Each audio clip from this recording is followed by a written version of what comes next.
we do. That's what we do. We're always talking. All right. Well, we're live. Hello, Yes. Denise Lamastra. Hi. How are you? Hello, Duke Lamastra. Is that the response I'm supposed to have? How am I?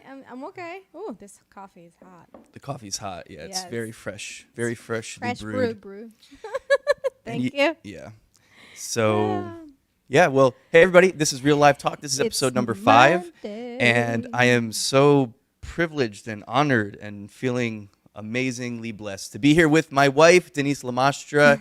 Today, Pastor Denisse Lamastra. Just today. And if this is the first time that you're checking out Real Live Talk, thanks so much for taking the time to be here and to catch this episode, whether you're live or watching and or listening at a later time. Anyway, thanks so much for being here. Just so that you know that this episode and all past episodes you can catch on Spotify, Apple Podcasts, Google Podcasts, many other places wherever you can typically find podcasts. You can find this. I would appreciate you subscribing, sharing, commenting if you can do that. Well, on Apple, you can definitely leave a review. That would help me out a lot. Anything that you want to do. In other words, if you find any value in this today, if it blesses you in any way, then if you would just like a way to support the channel, you can do that by any of those ways that I just mentioned. So, Oh, you will be blessed today. Trust me. We'll make sure of that. all right. Well, yeah, Denise, thanks so much for being here. Hey, I know you didn't have to travel far to get here. But, I know, I traveled the world to get here, to get to you. No. You kind of did. Yeah, Just not I today. mean, You kinda we've did. come a long way from like New York State to Mobile, Alabama. So it's been a fun ride. Yeah. Yeah, it's been pretty amazing. Well, did I already mention that you're my wife? I'm pretty sure I did. I think you did. Just in case you Yes, don't know, just in case. Denise is my wife. Yes. And Denise, why don't you just take a minute and just tell, not so much me, but everybody else, a little bit about you, just in case there's somebody watching this or In listening to case this that they don't doesn't know know who you be. are. So who are Okay. you? What do you do? All right. So I am originally from Mexico. So if you catch a little accent in my voice, that is the reason why my first language is Spanish, Español. So I am originally from Mexico, born and raised, and I moved to the United States to go to school, where I met my wonderful husband, Duke. And I graduated from school, and then we moved back to Mexico, where we served together at church. Yeah. And we started our fun adventure, our life, and our first child was born in Mexico. What do I do? Who I am? Well, I am a mother, first of all, to 2 wonderful, handsome boys, Elijah and Josiah. And I am a photographer. I'm a writer. I'm an entrepreneur. I live to know him. His name is Jesus, just in case anybody was wondering, and to make him known. He is my first and foremost passion, and I love to help people find practical ways to draw closer to God. I don't like stuffy religion. It like wears on my nerves, mostly because I feel like it draws people away from God, and we have been commanded to know him and make him known. And there's countless times in the Bible, and I don't want to sound preachy, but there's countless times where we are invited to come into communion with him, to come to know him. And my heart, is very passionate about that, to help people draw closer to his heart, that you know him for yourself, that you experience him for yourself, that you know who he is, first name basis, not arm's length distance, but heart to heart, and as close as the air you breathe. That's who I am. That's what I've been made for. I dabble a little bit in worship leading for a little while. I still worship lead in my house, in my home, in my heart. In your house. In my heart.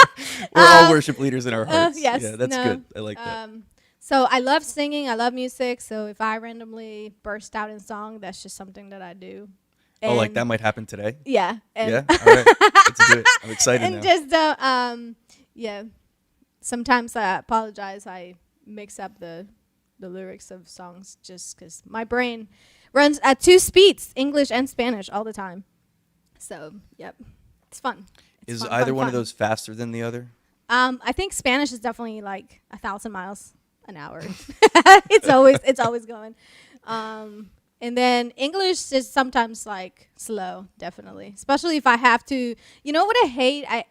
This is a pet peeve of being bilingual. The fact that my brain knows, like vocabulary enough and everything, but there's always that moment that every translator or every bilingual person dreads when you try to find a way to say a word and the word just escapes your tongue. Like it's in the tip of your tongue and your brain knows what it is, but you look like you don't know. Hate that. It's terrible because it's like I want to like hit myself like, oh my God, brain, come on, spit it out. It's right there. You know it. It's not that you don't know it. You know it, but it just like, so yeah, my brain. That happens to me at least once every Sunday, for sure. Usually 2 or 3 times. Yes. But that's why you're there. You're there to. So it's fun. It's fun. And I don't know, I guess fun fact about me, I'm a lefty, so I'm always in my right mind. So that was a bad joke. So yeah, it's fun. I love my life. Did you say anything about what you do at Legacy Church International? Your role? No, I don't think I did. I am one of the assistant pastors. I spearhead. I don't even like That's that good. word. Is that a good word? Yeah, it's good. Okay. I was trying to figure out what would be a good word. But I spearhead the worship and the young adults, which I love. I love helping young adults draw closer to God, and worship has a lot to do with that. I help in the area of prayer.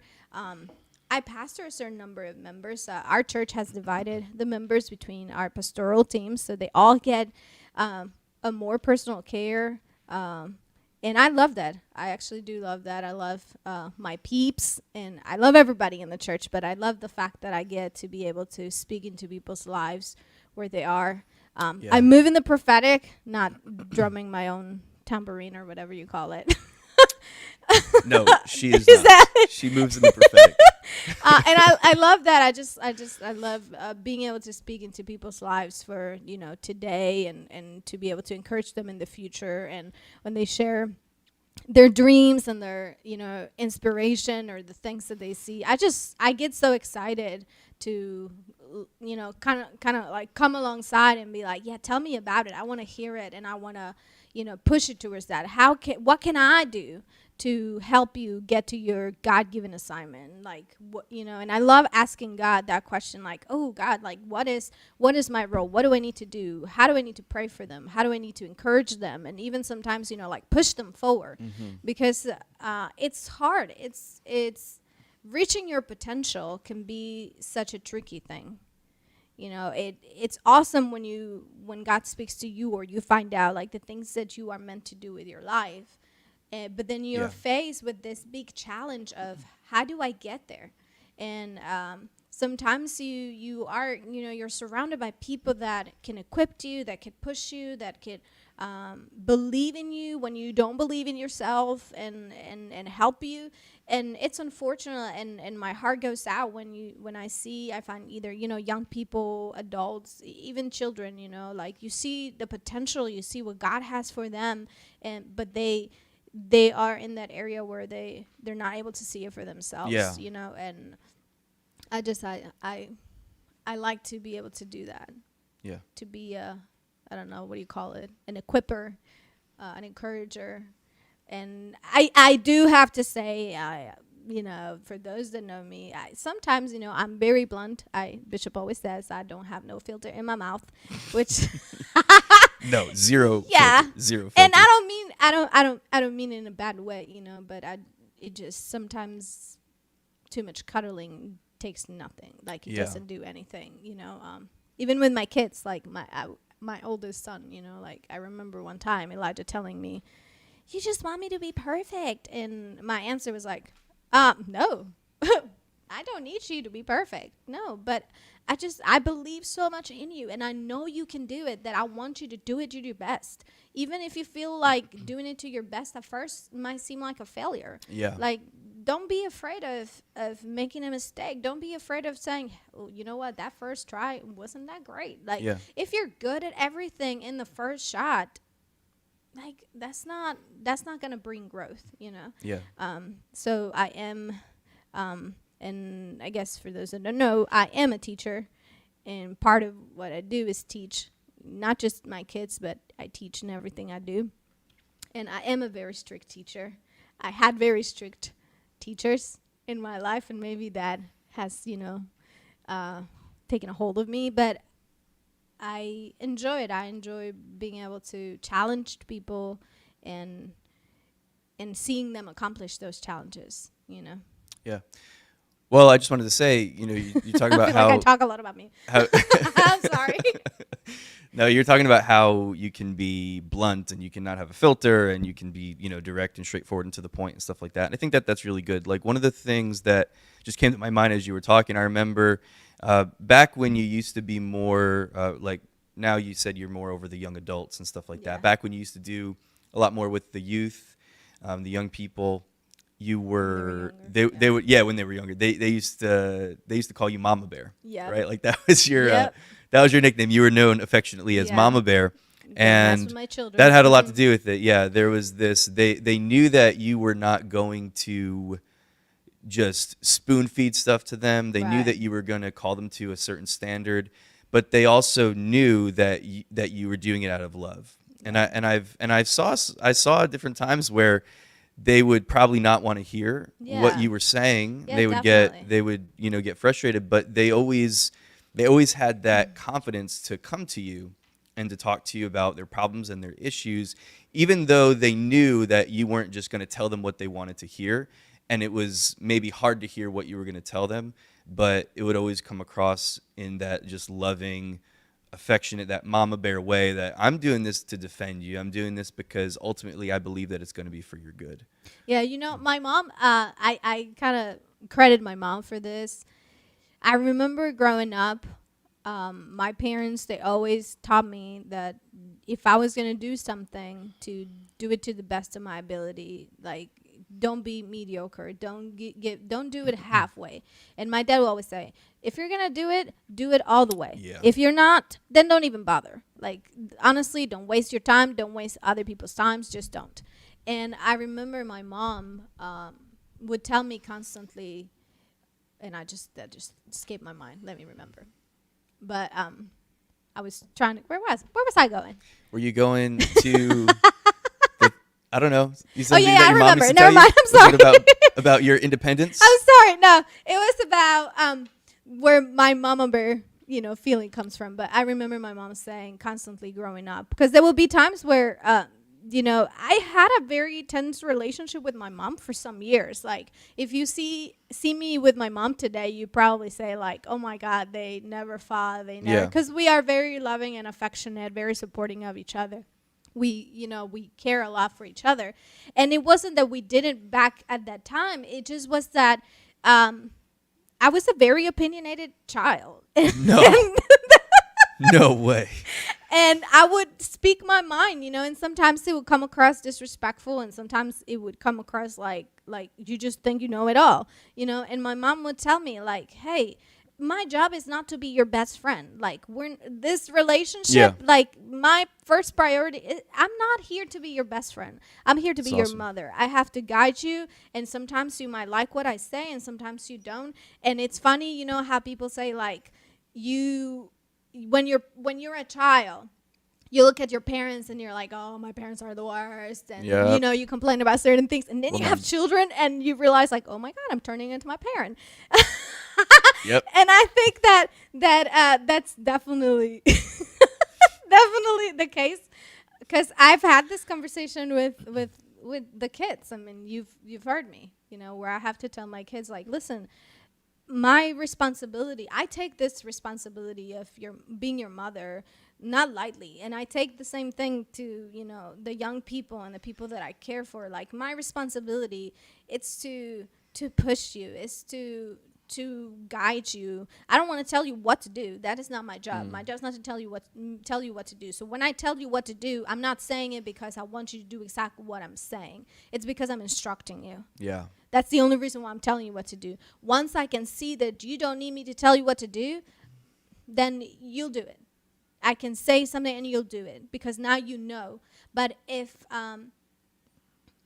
I don't take it lightly. So when you're mentioning like the young people, I definitely it was an adjustment because obviously I am from a different culture, so I had to learn the culture or their culture, and at the same time not lose my culture and my values, and being guided, by God, by the Holy Spirit, and understand not everybody can be disciplined the same way. I can't teach every person the same way. Every person, and Bishop says it all the time, teach how they learn, and that is so true. Yeah. I have to teach you how you learn. I don't discipline Elijah the same way that I discipline Josiah.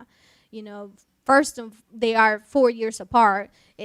I can't expect Josiah to have the same understanding and the same response that Elijah has. And sometimes as parents or even as believers, we make that mistake. We, as leaders, or people of influence, if you're a manager, like if you have people that you have under that you're guiding and leading, you can't do the same. It's not one size fits all.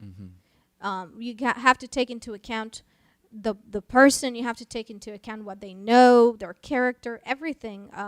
So yeah, there are times where I wanted them to know, like, listen, I'm saying this because I love you, and I have to say it because if I sugarcoat it, coat it.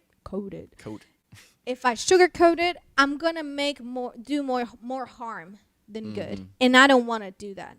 I don't want to ever do anything that is going to harm you more than push you forward. Yeah. And if me cuddling you does that, then I'm not doing my job. Yeah. I'm just not. Yeah, that actually came up in the last episode. We were talking about parenting, and we were talking about how, kids actually, because of the things that they say and the way that they act, and because they just want what they want right then at that moment most of the time, they think that they just want you to let them do whatever they want and all this kind of stuff. But really, kids actually crave structure and they crave discipline. Yes. They need it. And if they don't have it, it ultimately leads to, like, it feels good for the time. But then, I mean, if you look at kids that typically grow up and they don't have like a strong disciplinary structure, what usually happens is they actually like basically all their friends would be looking at them like, oh, you're so lucky because you get to do whatever you want. Yeah. But then what happens a lot, actually, that I've seen anyway, is that deep down they're actually envying what their friends have, because there's a structure and discipline that's just healthy and that we all need when we're in those formative years. I think that it's the understanding that discipline is an expression of love. Discipline is not an expression of control. It's an expression of love. Like, I discipline my kids because I love them. Yeah. Because I want the best for them. Because their actions are, could harm them and could harm others. Like, that's why I want to tell you what you need to correct, what you need to fix. And I remember growing up, like, my parents would discipline me, and I think I got sometimes the wrong impression. I would think like, oh, they're just trying to be in control. They're just, so I have to become independent, and I have to prove that I'm good and I'm trustworthy, because then they'll get off my back. Right. And then there were instances there where I recognized that my own independence like drew me away from the care and the protection of mom and dad. And when I would be out there, if I needed if I would get myself in trouble or I was in an uncomfortable position, I recognized, like, you know what, this wouldn't have happened if I had stayed under mom and dad, or if I would have allowed mom and dad to parent me and to protect me. And it's a balance, ruling with an iron fist is not good. Disciplining your children with an iron fist is not good. And it's a balance. I mean, like I said, I am a strict parent, and I have to learn that, and I have to remember that, because I don't do it perfectly. And there are times where I have to, I hear, like God speaking to me and telling me like, hey, that was too harsh. Yeah. Like you didn't handle that Yeah. great. You need to go and like don't like literally the picture that comes to my mind, it's like I have their heart in my hand. Mm. And if I discipline them with an iron fist, I Yeah. have the power to destroy that heart. And I don't want to destroy their heart because I'm the person that they're the closest to right now.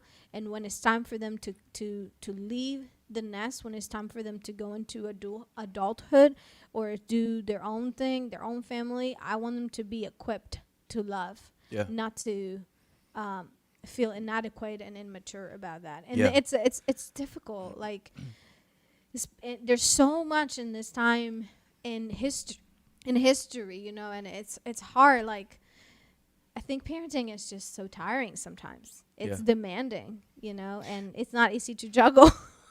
Well, one of the things that I'm actually really big on, and I recommend it to parents, is apologize to your kids. Mm-hmm. When you find that, like you said, I'm not always perfect, and you find that you did mess up, you did go too far, you did discipline too harshly.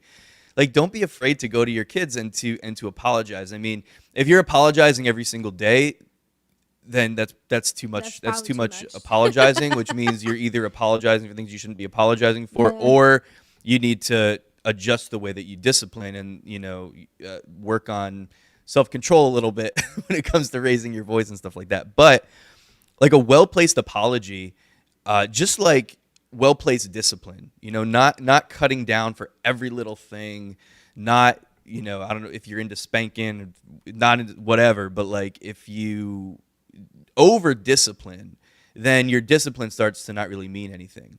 But like well placed discipline, I think that there's times, in other words, I think that there's times when we need to pick our battles. But I think in the same way that apologizing to your kids when you mess up, when you know that you blew it, because I think that the tendency for parents is that, no, I can't do that, I can't apologize, or either they think they don't need to apologize, or they think that it's somehow going to undermine their authority, and it's just so not true. Yeah. It's so not true. Like when you're willing to admit a fault, when you're willing to admit that you messed up, that you went too far. I've had some really great moments with Elijah and Yeah. Josiah by just like say, hey, buddy, before, what you did was wrong, but I was wrong too. I went too far and I shouldn't have, yelled at you like that, or I shouldn't have, whatever. And just being willing to kind of go back and to be vulnerable with them. I think that it teaches them some really valuable lessons about how they should be with other people and how they should grow and everything. And even the fact that, like, when you're willing to admit that you don't have it all together and that it's not perfect, I think that actually harbors a greater sense of trust and confidence that they can go to you and be open and vulnerable with the stuff that they're dealing with. Yeah. And I think that we need to recognize that parenting is progressive, and your relationship with your child has to progress, has to mature into that trust and into you being able to speak to them. I think that's what, that scripture that says, train the child in his young age and it will not depart from him. Like, Yeah. you know what I mean? Like, if you train him as he's growing and you're developing, that's when your relationship, I can tell you, I saw and I could recognize when my relationship with my mom changed from her like disciplining me and teaching me and instructing me to now like I am a mature young adult, and she can hear me when I'm trying to make decisions, and she can give me wisdom and still let me make mistakes and just help me to transition to like now I'm an adult, and now I'm a parent, and I can talk to her and she can even still give me wisdom as my parent, but still talk to me kind of like as a peer, and then the friendship like develops. And I think that that's so important, because that's so like I want my kids to I am looking forward in excitement to the years later when Josiah and Elijah are older, and then they have their own family, and we can have that relationship what we are like friends, For right now, like these years, I have to be guiding them, and I have to be strict and everything. But I'm looking forward to that growing and that change in the interaction and the maturity of it. And then the other thing I was going to say is, like, I recognize that there are times where, I thank God that I am sensitive to his voice, because there are times where, he will whisper to me, or he'll tell me, like, hey, are you parenting, or are you just trying him to keep him from something that you didn't Wow. have when you were a child? Wow. And I have to take a step back and be like, whoa, hold on. Or even moments where, like, for a certain season, like, I recognize where, God was like, you're trying to live through them and your life is not over. Like, because sometimes there's this lie from the enemy that, especially if you're a young parent, that makes you feel that just because you have kids, that your assignment or your dreams or the things that you want to accomplish with your life have to take a back seat. Yeah. And then all of a sudden it's like, it's all about your children, and the children are first for center in your life. And then little you realize, you begin to live through them. And Wow. that is a very unsatisfying way of living. Wow. And I think as a parent, we need to be constantly sensitive in our hearts to where our children are, what are they being exposed to, but also to the reality of what God has called them. But I cannot do that if I am, watch it, I'm going to connect it to worship. See, I tell you, I love worship so much. And I love that. Let's go. You cannot do that if you don't have communion with the Father. I have to be parent. God parents me. God teaches me. God guides me, so that I can then take whatever he does with me, what he teaches me and guides me in there.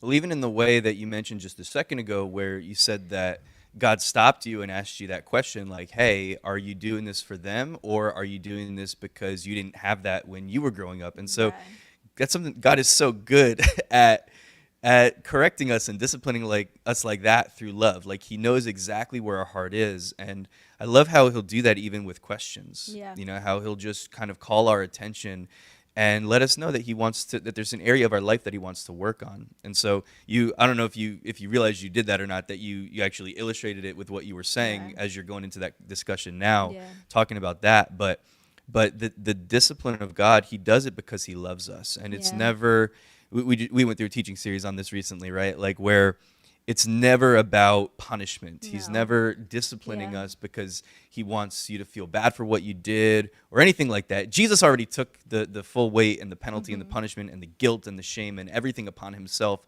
for all of our sins and all of our mistakes and mishaps and shortcomings. He already took all of it. And so there's zero need for God to punish Denisse Lamastra for what she did wrong. There's zero need for that. And so he'll never do that, but he will discipline in terms of instruction, that correction, instructing us with his word, calling us to that higher level. And so relating that to worship and relating that to parenting and everything else, I just wanted to make that connection real quick. I mean, it's like I say, the life that it's being poured into me in my intimate relationship with God, it's what drives my life. I know I can recognize when I haven't spent enough time with God one-on-one, when I haven't filled my tank, if I could say it that way. I haven't filled my tank with his love, with his affection, with his and I'm like running low in fuel. Yeah. And I'm living life with that low tank and a little bit behind, and I know I'm going to make a mistake if I do that. Yeah. Because I've gone through seasons where I've done that, and it's, trust me, it's the worst you can do. Like, I'm going to take my glasses for a minute. The lights are like, woo, making my eyes go crazy.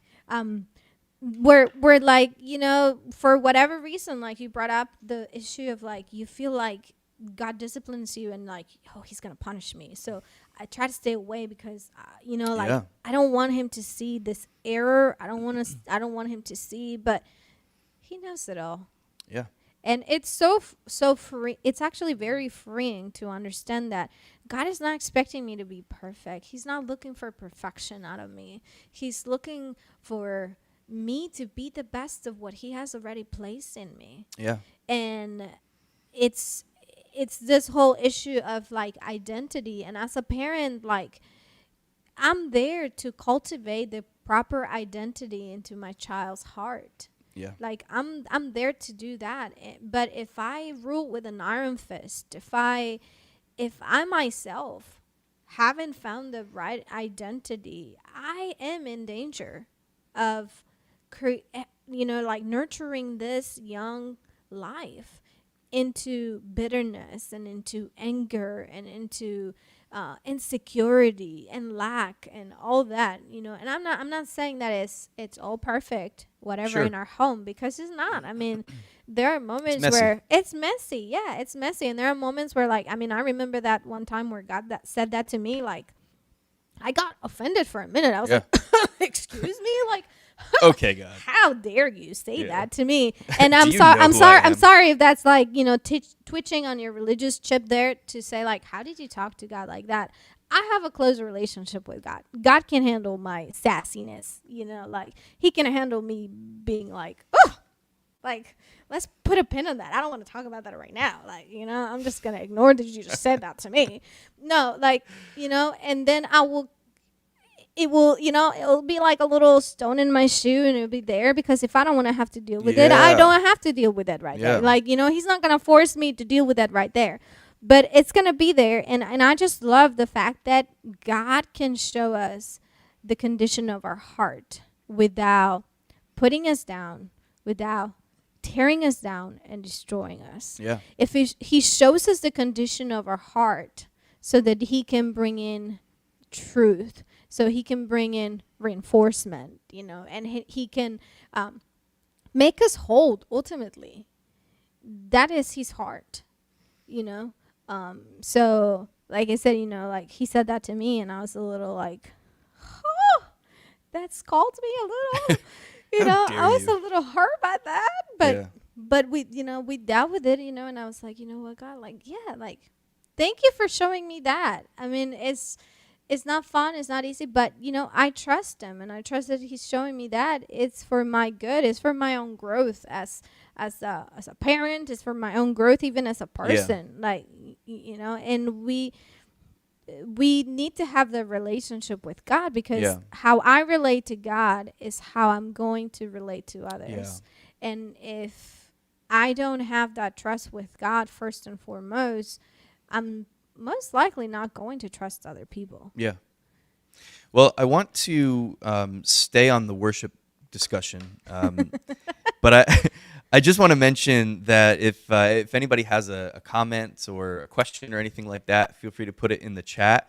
We're live in a few different places, and unfortunately, I don't see all of the chats. Can I see who's there? So yeah, it's a little bit tricky because we're using this multi-stream platform, and it Gotcha. doesn't show us everything. Give me some So it's a little bit thumbs up. tricky, but if you're there, if you would leave some kind of a comment so that we just Yeah, I know would that love you're to there, because it's a see little bit that. hard to see Yeah. who's there unless you comment or something like that. So so just be nice, if you want to Yeah. have some engagement with us, we'd like to have some engagement with you too. But Yeah, we can tell you a lot of funny stories. yeah, we could do Yeah, that we too. could. I mean, we were talking about parenting is messy. Like, we've had some moments where we looked at each other and we were like, "This was a bad parenting moment," But Yeah. it do grow. I mean, you grow in it, and it's. We've had You can't moments. do it- We've had do it moments all where with we've looked other at each other and people. just been like, "I don't feel like parenting right now. Like, I don't feel like dealing with that." Yeah. We've had moments where parenting, Went out the door. serious double air quotes. Parenting was, and this was bad parenting.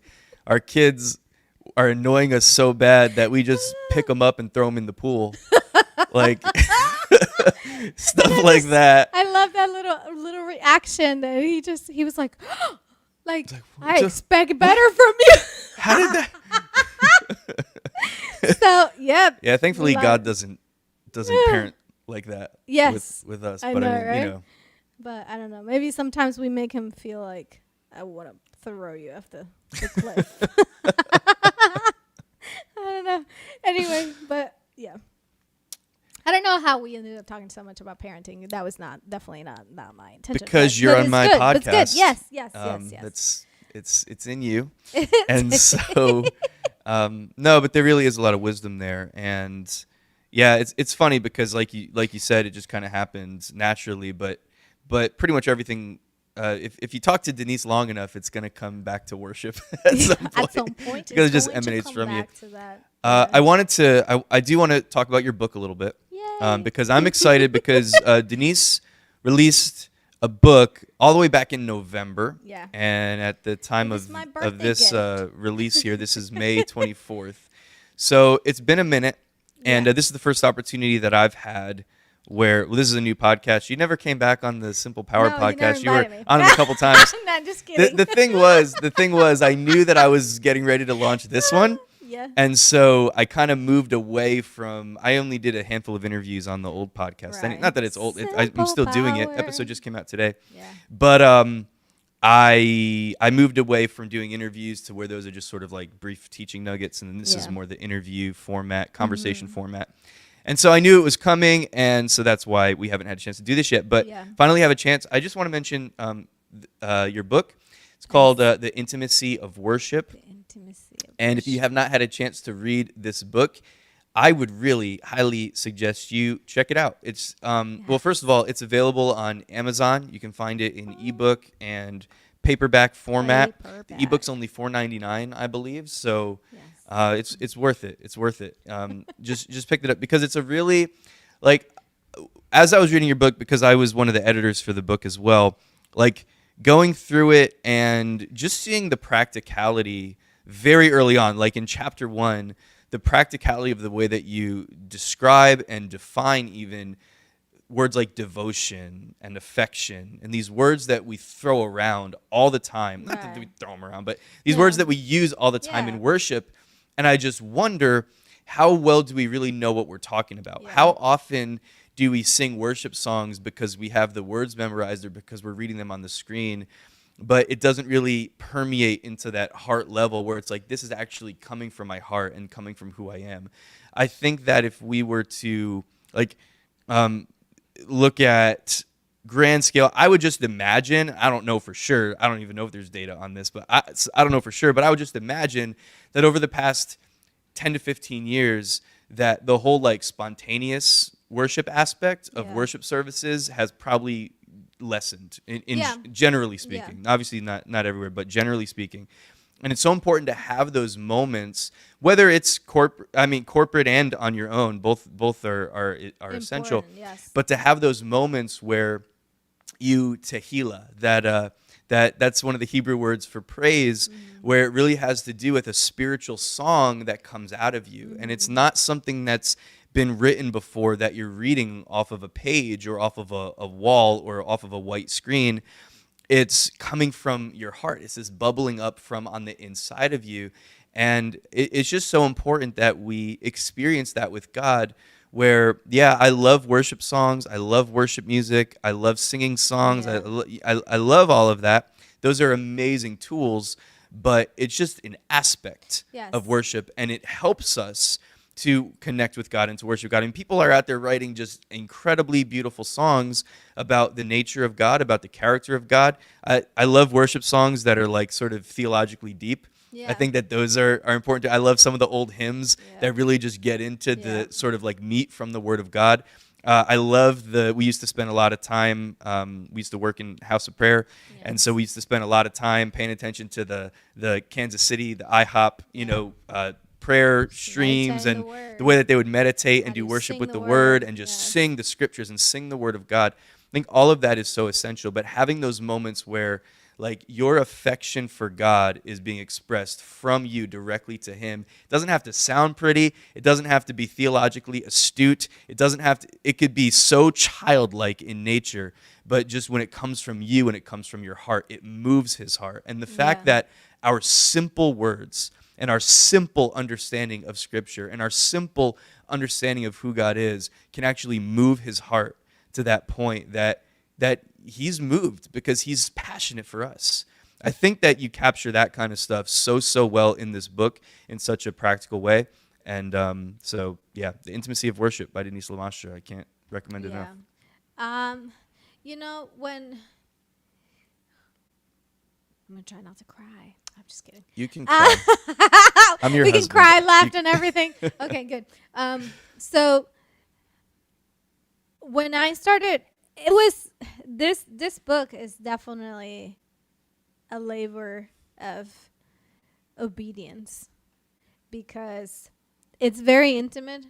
Um, there's things that I share in the book that are very like personal. They're personal between me and God, and you know, putting them out there.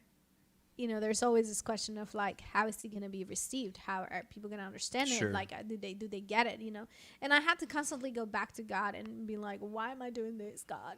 Like, why did you ask me to do this? Like, you know, and I have witnesses that can attest to the fact that there were a couple times where I wanted to quit. Like, I was terrified and I was like, I can do this. Like, like the panic, you know what I mean? Like I'm sorry, I'm very animated. I would freak out, and it would just seem such a big challenge. And but at the same time, there was this like deep knowing in my heart, and this deep desire to say, there's a cry. There are people that need this. There are people that are yearning for more of God, that are yearning to understand His heart, that are yearning to draw with Him. So how can I? What does it look like? What does it sound like? How do you get there? How do you, I've read other like worship books, and that are amazing, that are good, that have helped me. But at the same time, there were a lot of times where I found myself like, even in my own walk, saying like, how do I do that? How do I get there? Yeah. I would see men and women of God like reach a certain place and a certain level and have a sense of even like the presence of God that they carry, the authority that they carry. And I would always go back to this question, or to this thought. They carry that because they have been with God. Mm-hmm. And that truth, it's like a cornerstone in my life. I cannot pastor, I cannot teach, I cannot be a mother, I cannot be a good coworker, I cannot be a good employee if I have not been with Him. And yeah. I know for some people that sounds like, well, what does that have to do with anything? Like at work, you're not being spiritual. You are a spiritual being. You're spiritual no matter with which arena you are. No matter which arena you are a spiritual being. Yeah. And in your life and who you are, it's going to flow of that place of intimacy with Him. There's this statement that people throw around, and this is just sort of a pet peeve of mine, so I mention it all the time. But there's this thing that people say, and it's don't be so heavenly minded that you're no earthly good. And I think that it's such a lie because. Well, okay. If when you say that, heavenly mindedness refers to super spirituality, then it's a true statement, right? Because if when you say that statement, don't be so heavenly minded, that in your mind, heavenly mindedness refers to being like overly religious and pretentious and stuff like that, then that's unhelpful, and that makes you no earthly good. Oh yeah. But true heavenly mindedness, Colossians chapter 3 verse 2 says, set your mind on things above, not on things on the earth. Yes. And there's reasons for that. It's exactly what you're saying. It's because when we focus on Him, and part of that is taking moments, like Jesus would often get away to spend time with His Father as often as He could, just to be alone with Him. Those alone moments with God. And sometimes you don't have 2 hours to do it. Sometimes you have 5 minutes. Sometimes you have 30 seconds. But those moments where you just sort of check out and check in with God, and then being aware of His presence, like you said, that you carry with you throughout your daily life, and just living that lifestyle of connection to heaven, connection to God, because that is what allows you to be earthly good. Like, I think what this world needs is not people that are just searching for earthly solutions to earthly problems. We need heavenly solutions. We need kingdom-minded solutions, and we get that when we connect with his heart and we understand the heart of God.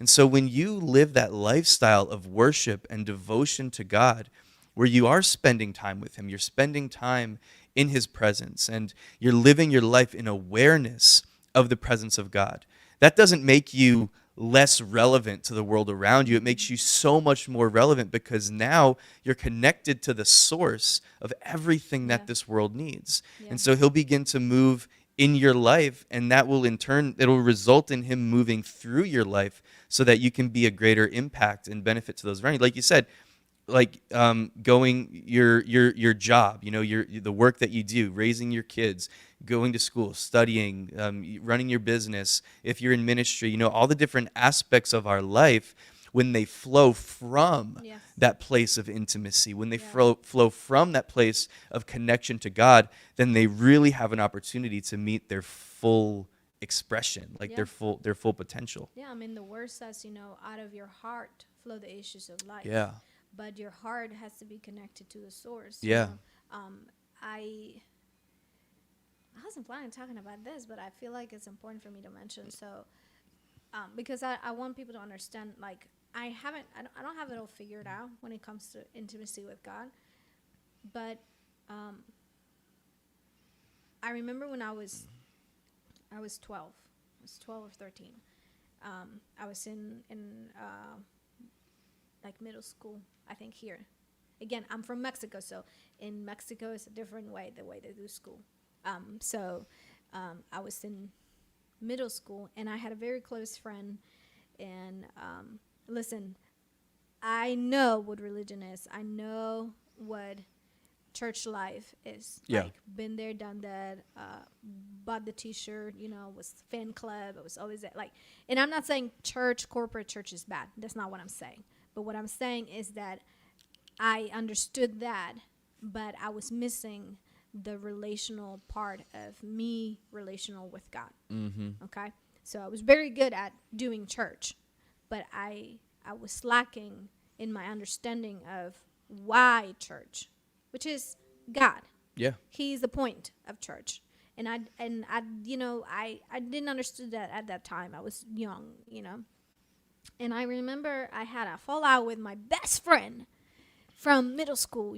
Like, this was the girl that, like, we were tight. We would do everything together. Even we didn't look alike, thank God, I guess, in the sense of, like, she was, red-haired, light skin, and, I was morenita with dark hair, I'm brown. So, but people still, because we did everything together, people would still be like, you guys are sisters, and we were like, no, Gotcha. But we could be. Anyway, so, but listen, she was not a Christian. She didn't believe in God per se. She wasn't Catholic. Her family was a Catholic, or they had a Catholic upbringing, but she was in her own journey trying to find God. Uh-huh. And I remember we got into a big fight about something, and she questioned my Christianity, and it brought me. I went into a downward spiral after that, because she made this statement to me while we were arguing and fighting. And now imagine this, Mexican fighting. Blah, blah, blah, blah, we get really loud and everything. Yes, crazy. So anyway, and she said to me, she's like, you talk about God, you preach about God, but you don't even know your God. And that hit me like a wall of bricks. Wow. Like if you, like, just, I'm a very, like, imaginative person. Just imagine, like, a cartoon, and, like, this little, like, tiny little girl just being, like, smashed to shreds by a giant wall. That's how it was. Like, I completely felt like my world exploded at that moment because I had no answer to that. I wanted to say, like, oh, yes, I do. Yeah. But when she raised that question, it made me question. Yeah. Do I really actually know God? Do I really know who he is? Like, or do I'm just part of a club. Yeah. I just go to church. I just do these things, but do I actually know who I'm talking about? And I went, like, if you ask my mom, like, she could tell you, like, yeah, that Denise to the Denise that you see now, that's no, it's completely different. Because I got depressed. Mm-hmm. I got depressed, and I went for like a couple years. Like, I mean, that was a defining moment, right? My world fell apart. I didn't like fall into depression right there, but I was in a state of wonder, like like I was like here, there. I don't know about this. I don't know about that. Then a couple years later, I get into high school, and high school could be a very difficult time Yeah. because you are still emotionally trying to mature, trying to understand the world, trying to figure out what to do with your life, which is a very big question, And to some extent, I had my life figured out. I knew what I wanted to do. I knew who I was going to be. I was going to travel the world for sure. That was always there. I was not planning on getting married. Boom. Surprise. I didn't want it to get married because I had a wrong understanding of marriage, even though this is not to my parents' fault, because actually my parents had a very good marriage. Yeah. I had a very good example of marriage. I had a very good example of marriages around, like in church and other people. But in my mind, I had this fear, this huge light in the back of my mind that said, if I ever get married, I will lose who I want to be. And all I will be handed will be the keys to the house, get knocked up and pregnant, have children, and never do my dreams. Wow. And I did not want that. And, I mean, that's a testimony of itself. Yeah. How God changed my thinking and my understanding of what marriage really, truly is. And I was, because that thinking, that lie changed, I was able to embrace God's plans for me. And look at me, I'm happily married. We're going to 13 years being married. We have 2 wonderful, beautiful children. Like, it's huge. Yeah. I remember even when we were dating, that was an issue that you were working through, or that God was working through in your life. And it caused some it caused some friction. Oh, it caused some definitely, tension. Definitely. It took me a little while to to convince you that I wasn't just going to leave you barefoot and pregnant for the rest of your life. For sure. But yeah, I'm grateful that something that I noticed in you, that I've noticed over the years so often, like, you can be really, I'm going to use the word stubborn. I don't mean it in a bad way. I'm just trying to think of the real word that I want to use. Strong-willed. Strong-willed. Yep. Yeah, that's the word you always use. So very strong-willed. you can be very strong-willed when you have your mind made up about something. No one's gonna convince you otherwise. But what I really have always loved and respected about you is that I know that if I just give you time to hear God, so in other words, like, I might be trying to talk to you about something, or there might be something, whether it's something like this where it's an identity issue or something like that you're struggling with, that you're dealing with, you'll always eventually get to that place where you allow God to reveal himself to you through that and to show you that thing. And like you said, it may be a little while of you walking through life with that, like, rock in your shoe, just kind of like pretending it's not there, and like, I don't want to deal with this, and just acting like no. But then you'll always eventually get to that point where you just accept it, and then transformation happens, because it's who God is. It's the nature of God. When he shows you an area that needs to shift, but when you can see that in light of his love for you, that this is me bringing you, God talking, this is me wanting to bring you into a greater fullness of who I've created you to be and the plan that I have for your life. And so that's something that I've seen in you over and over again. Like, I can be frustrated about something, like, God, she's just not getting it, and finally it'll just click, and I'll be like, oh, you know what? I can actually trust this woman to eventually get to that point. It might not be in my timing, but but to eventually get to that point where, once she hears from God on the matter, she's going to have a soft heart about it, and she's going to allow you to, bring that change and transformation on the inside of her. And Honestly, that change and transformation, it takes place because of worship. Because, like I said, I love music, so I was always singing everywhere I went. You know, you can ask my parents. I would lock myself in a room and spend hours and hours and hours and hours and hours and hours singing. You know, to the point that I will annoy my brother, Oh, and yeah. my brother would be like, "Shut up! Like, stop! I've heard those songs like 1,000 times." Like, seriously, you know. And I didn't know that, because, and this is the ticker. So I would do that, and because in Mexico, still, you know, like, there's a big separation between, like, this is Christian, so you do this, and this is secular, so you Yeah. don't touch that. I would listen to worship music because I was only allowed to worship, and not because my parents were like, you know, like, you better not. No, it was just like, that was my conception, that was my perception. I felt like that was what I had to do. So I didn't realize that while I was doing that, while I was singing all those songs over and over and over, consistently annoying my brother, God was creating a wealth inside my heart. And at the same time, you know, like, going back to this whole issue, I went into high school, but I still had that identity issue that I didn't deal with. I hid it very, very well. Mm-hmm. I, you know, and then I was faced with things in high school that would even question more that, like, who is God in my life? Like, is he my religion, or is he actually, like, Wow. am I everything?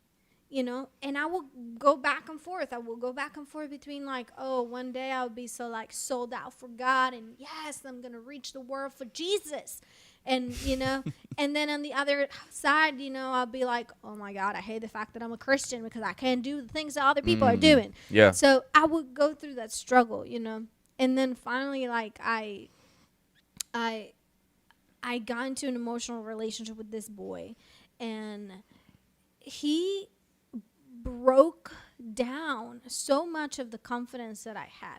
I was never a shy child. I was always very confident, and Josiah reminds me so much of it. So sometimes I have to be like, oh God, that's how it was. Josiah will talk to anybody. He will say hi to anybody. He would introduce himself to everybody. He has this natural self-confidence that just, this is who I am and this is who you are, but I want to know who you are. Like, I have no issue playing with you, whether you're older or younger than me. I'm just going to have fun. Yeah. That's how I was. So I was the opposite. when yeah, we found that out. Yeah. So when I got into this relationship with this boy, he tore me down so much, to the point that because I already had an issue with my own identity, that I, you know, like, I got depressed. I got depressed, you know. He wanted to just kind of, like, you know, show me off, and, like, you know, he would even say to me, like, because I would ask him, like, why are you being such a jerk? Like, you're so nice to me when it's just you and me, but then when we're with your friends, like, you'll be a total jerk. Like, what did I ever do to you? Like, you know? And I wasn't, like, mature enough, I guess, like, in my mind, like, to even, you know, say, like, oh, I'm done with this. Like, you know, you can still be like, have a confident personality, but if you have a hole somewhere in your identity, you will allow certain things to take place. Wow. And you know, it just got to a point where I guess he got tired of, you know, like, I'm not gonna say I was old, but I just, you know, I guess, you know, I wasn't, like, the new girl in school, and I wasn't, you know, how would you say that? Like, I wasn't fancy or, like, attractive to be in a relationship with at that moment. You know what I mean? Because you know how sometimes, like, in a high school or whatever, you know, it's like the upper class kids, like, see the new kids that are coming in, and it's like, oh, well, she's so pretty, blah, blah, blah. And then they're interested in that, and they're interested in that person for just a little moment. And then once it's, like, old, it's like, oh, whatever. Like, then you're no longer valuable to them. It was kind of one of those situations. So, you know, like, whatever his interest in me fade away, but with that, he took a whole chunk of my heart. Wow. He took a whole chunk of my heart, and a whole chunk of, like, my value. Not because he did it intentionally. I'm sure he didn't intend it to, but because I had a hold in my identity. So because I did, I gave him the power to do that.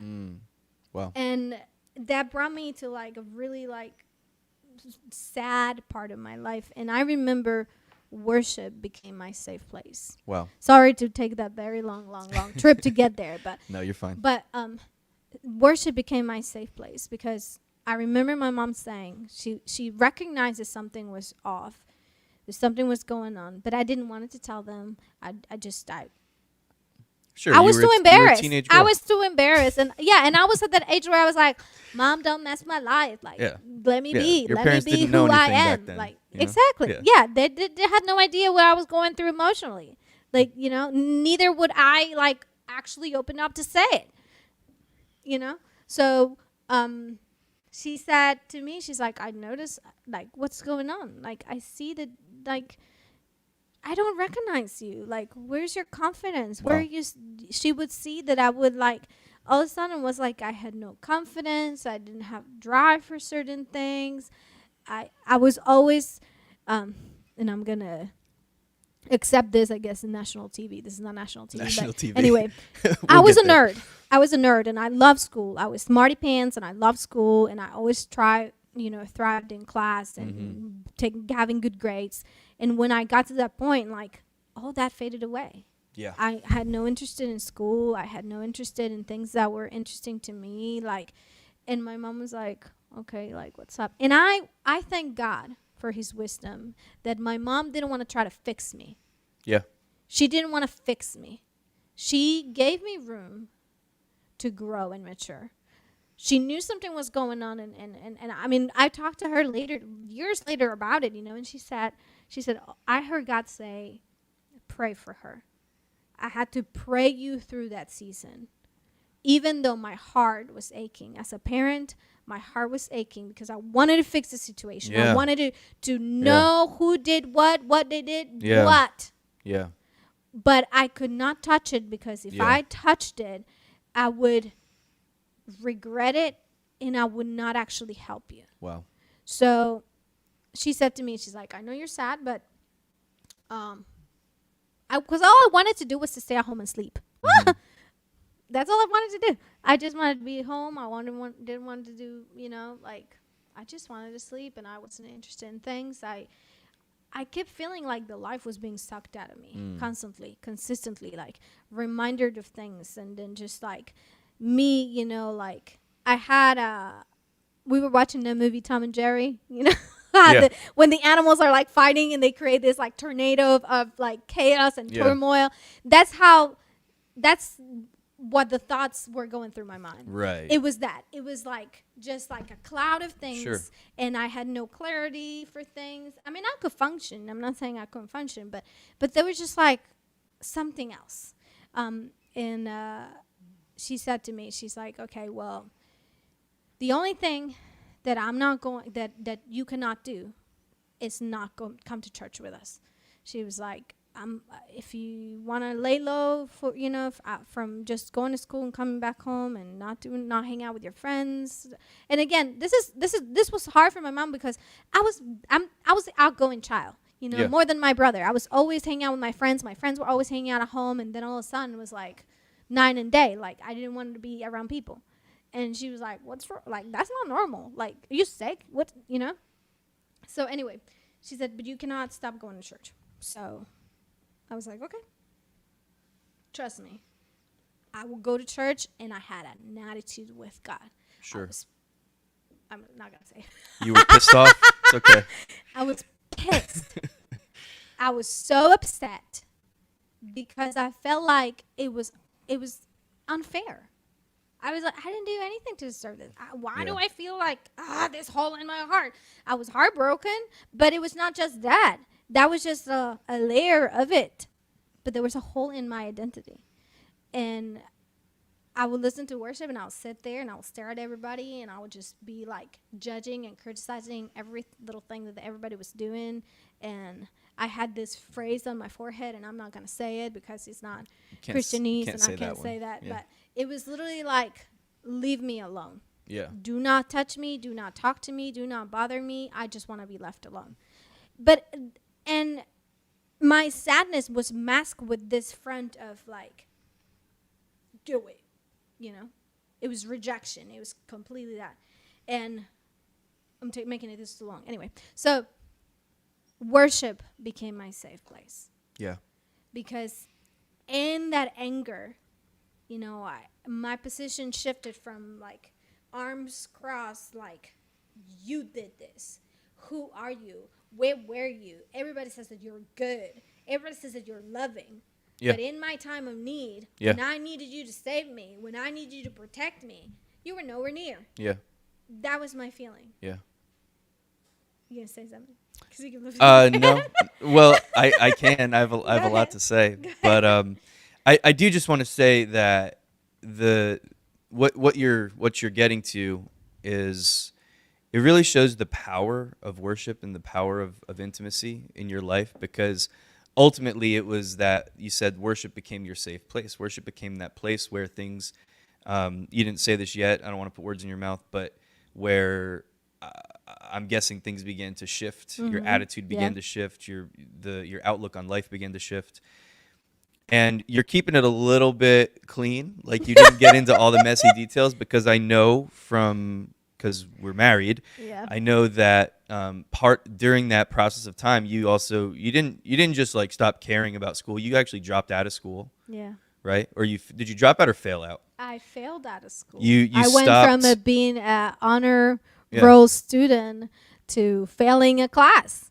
And like everybody look at, I mean, I remember, and this was very hurtful to me at that moment, but I just never said, and you know, I never said to anybody like, oh, that hurt. But I remember I was supposed to do this like work project with some of my classmates, and obviously because I was always like one of the smart kids in the class, I was, you know, like in the group with the smart kids. And I went to do this project at someone else's house, and I guess this girl had been talking to her mom about me and telling her how, like, you know, like I used to be like one of the top of the class, but lately I've been like iffy and whatever. And then she like point blank at me. We were sitting like eating a lunch, and she was like, yeah, well, if you keep going down that road, you're never going to do anything with your life. You're going to be a failure. Yeah. And that like stroked me too. I was like, man, I'm already down, and this woman who I don't even know, like, it's like putting me down, but it's still just built on top of what I was already dealing. Yeah. So I got to a point where like I just gave up. Yeah. I just gave up, and but God was purposely failing tests, like I would knowing the purposely. answers, I but knew just the purposely out of answers, and I spite, just just was not- out of spite to the teachers, not because doing the it. teachers will come up and be like, "Come on, Denise, like, you know, we need to."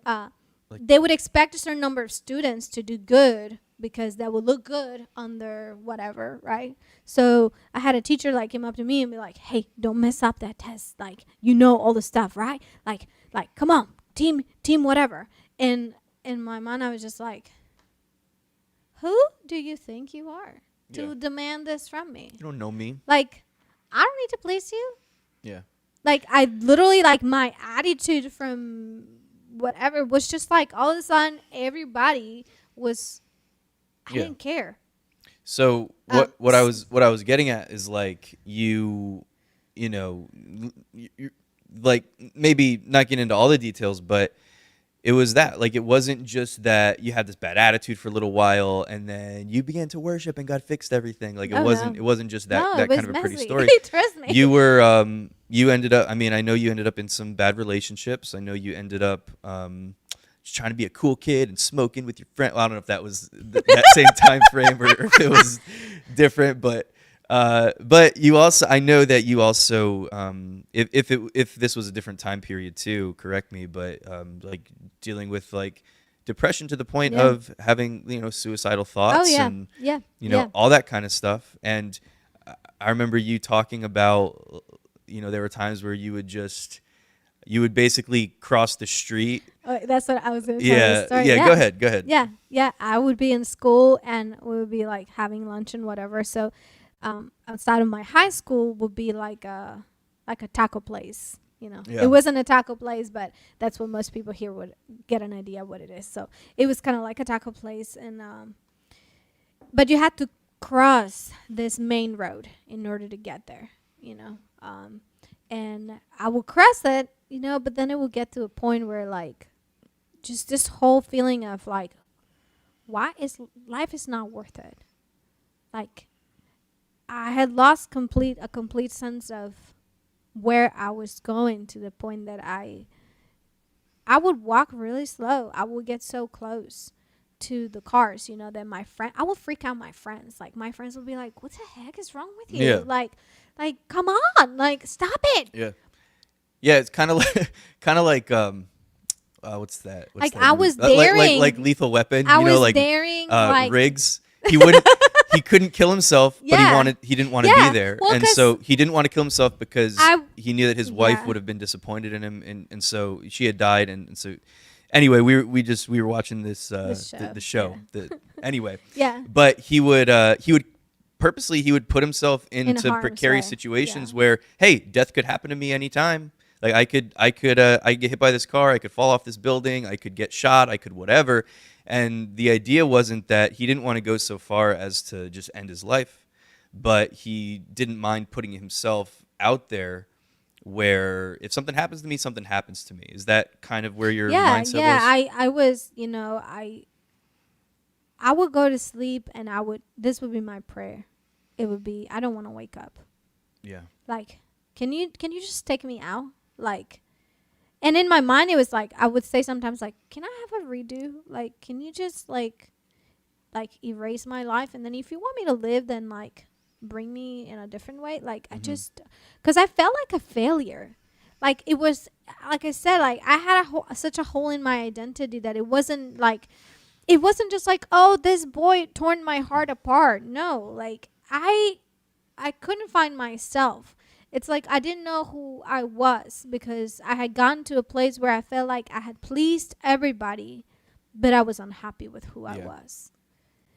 I was trying so hard to live up to expectations. Some of those were put by people. I don't think they were intentional, but I was aware of those expectations, and I just didn't know how to live up to those. And I would go through those seasons where like in my mind I would be like, well, I don't want to be here because I feel like I have no purpose. But I know I didn't want to hurt my parents. Yeah. I didn't want to disappoint my parents. Yeah. And I think that was also a very hard issue, like having to face my parents when I dropped out of school and I couldn't register. Like I couldn't register because I failed that many classes. I couldn't not even if I wanted. Right. I didn't have the option to get back in the game and fix it. Yeah. No, I had messed it up to the point. There was a time where my dad had to come to pick me up at school because I had an anxiety attack in school and I couldn't stop crying. I was terrified. I felt like I was, I had a panic attack altogether. I couldn't breathe. I was hyperventilating. The teacher just kept looking at me like, what the heck is wrong with this girl? And I just couldn't answer. And I was sitting outside of the door and all I could do was call my mom in my brick cell phone. That tells you how old I am. And she didn't even know, like, you know what I mean? Like, but again, like I just saw so much grace from God in the sense that my parents didn't just want to fix my life and fix what was broken. They realized that something was going on, but at the same time, they understood that I needed to walk through some of this and I had to be just covered by prayer. I'm sure my mom went several nights, crying to God saying, hey, God, what is going on with Denise? I don't know what's going on. Yeah. But I'm thankful that she was sensitive to the voice of God, that she was sensitive to God to understand that even though I felt so alone and even though I felt like in such a turmoil and in such a depressive state, I know he was there with me. And so when did things kind of start to shift, or how did that look like? So was it a process? It was a process. I think it took me probably maybe about like 2 years. It wasn't easy quick. No, it was a process of 2 years because like I said, I went through that. Like I sank deep into my despair. You know what I mean? Yeah.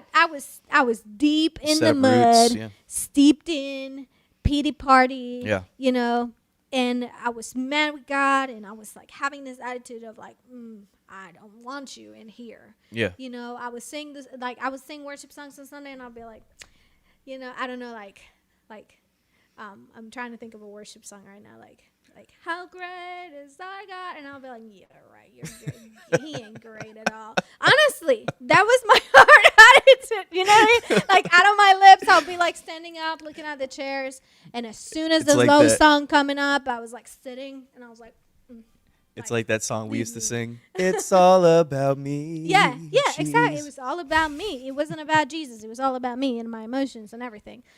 So anyway, but slowly, His presence and His word, and being in my, and I think this is the way I see Him. I was in His presence, even though I was not wanting to be in His presence when we were having worship time. Yeah. You know, I was exposed to His face, to His presence, even though I didn't want to be in His face. Mhm. But I experienced Him, and being exposed became something that slowly but surely destroyed and put down that shield, you know. And then I went from that offstandish attitude to weeping. Man, I could not stop weeping. Yeah. I wanted to come to church because I wanted to cry. All I wanted to do was to cry. And I would get there, and I would, you know, like the first, second song start, and I'll just be crying and crying and crying and crying. And I think some people were like, oh my God, she's so spiritual, because I would be down, bowed in my knees crying, you know. And I'm sure some people judge me, Sure. honestly, you know, around me. They didn't know what was going on. Yeah. You know, but they were like, oh, she's so spiritual because she's on her face. No, I was down in my face because I was pouring out the ugliness and all the junk and the toxicity that was coming out of my heart, because I felt such a anger and such a pain, you know. Yeah. But in the midst of that, I never felt God trying to fix me, like, or trying to tell me, like, well, you need to stop feeling like Come that on. because you are a daughter of the Most Yeah. High. And the Bible says, I never felt God grab a Bible and, like, knock me out in my, in my, you know what I mean? Yeah. No. All I kept feeling was that he just kept holding my hand saying, I'm right here. Yeah. Let it out. I'm Yeah. right here. I can handle it. I can handle your heart. I can handle your anger. And I remember time and time would say, like, I would lock myself in my parents' room, and I would say, if you are real, show yourself. Like, and I would say it not in listen, the tone of my voice was a challenge. I was challenging God. If you are real, you better show me that you're real. Because I don't want mediocrity. I don't want cookie cutter religion. I want realness. That's what I want. That's where I found myself. That's where my lack of identity took me. To say, I don't want nothing fake. I want the real deal, or don't give me anything. Wow. And He sure showed me. He showed me. He showed me how I needed and what I needed. And it wasn't, scripture by scripture, like, here, read the Bible and it's going to fix it. No, right. He was down in the trenches where I was with me, and He showed me His love. He showed me His forgiveness. He showed me who I was, who I am, what He's called me to do, you know. And even throughout the process, like, I've had to come to embrace who He has called me to be. Yeah. Because there have been times in my life where I've been like, oh, hold on, hit the brakes. No, I don't want to do that. Yeah. Don't call me to do that. Anything else, but do not call me to do that. But if I have not learned to be vulnerable and to be safe, and that's one thing I said about worship. Yeah. Worship, that secret place with God has to be the place where you can just come undone with Him. Yeah. If that's not the place where you feel the safest, where you feel the most vulnerable, where you feel like you can say exactly what's in your mind and God can meet you right there, then you don't have that intimacy yet. Yeah. One of the things that you talk about in your book is that if the only experience that you have with worship is when it's in the corporate setting, and of course, again, that's an important aspect of worship. We need that togetherness that, with the saints. But But if that's the only experience that you have with worship, then you're really selling yourself short, and you're going to make it difficult to really build that the kind of devotion and intimacy that you're talking about. And Yeah. if you really, like, if we look at the scriptures, like if we just look at David, Yes. David, you mentioned God was down there in the trenches with you. We can read some of the Psalms, and some of them are really pretty, and some of them are really, really nice. Like, God, I'm going to praise you forever. Yeah. You're great as your faithfulness. The mercy of God is everlasting, all these different things.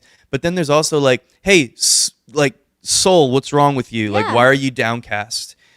Hope in God, and that sort of self-encouragement, that self-talk that was often a part of what was modeled to us in terms of the worship of the Psalms. But then also things like, God, create in me a clean heart, renew a right spirit within me. That wasn't like a pretty psalm. No, That no, was no, no, no. that was David, like you said, before the Lord, pouring his heart out, recognizing that he had made some mistakes, recognizing that he hadn't been living right, recognizing that there were issues in his life that he needed God to change and transform.